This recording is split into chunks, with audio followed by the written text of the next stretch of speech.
Méditation du 10 octobre. Pour que le monde sache. J'exhorte et vous dis, et j'exhorte Saint-Tiche à avoir une même pensée dans le Seigneur. Et toi aussi, fidèle collègue, oui, je te demande de les aider. Elles qui ont combattu côte à côte avec moi pour l'Évangile, avec Clément et mes autres compagnons d'œuvre, dont les noms sont dans le livre de vie. Philippiens 4 et versets 2 et 3. Qui étaient Évodie et Saint-Tiche? Deux femmes croyantes de Macédoine, probablement des leaders de l'Église, dont nous savons seulement qu'elles étaient en désaccord l'une avec l'autre au moment où Paul a écrit son épître aux Philippiens. Nous ignorons la raison du désaccord entre les deux femmes, mais nous supposons que le conflit entre ces deux sœurs en Christ affectait l'ensemble de l'Église, et Paul a décidé de faire quelque chose à ce sujet. Que fait l'apôtre pour régler leurs différends?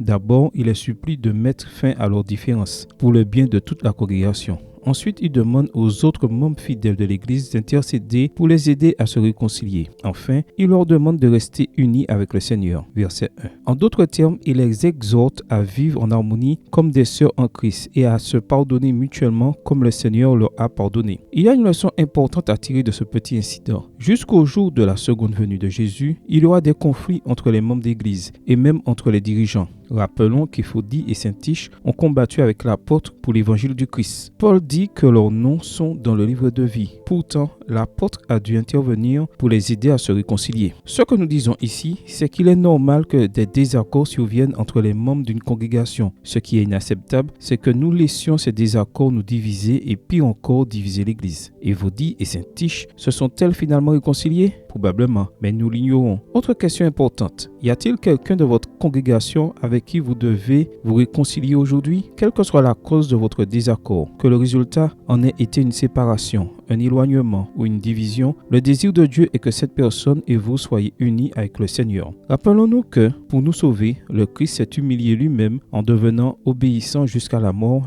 sur la croix. Philippiens 2, verset 8. Souvenons-nous aussi des paroles qu'il a adressées aux disciples après l'annonce de sa mort. À ceux-ci, tous connaîtront que vous êtes mes disciples si vous avez de l'amour les uns pour les autres. Jean 13, verset 35. Prière. Seigneur Jésus, je voudrais ne jamais être une pierre d'achoppement pour mes frères et sœurs dans la foi. Aide-moi à toujours me conduire de manière à favoriser l'unité de ton troupeau. Ce n'est qu'ainsi que le monde saura que nous sommes tes disciples. Amen. Bonne journée à vous et que le Seigneur vous bénisse.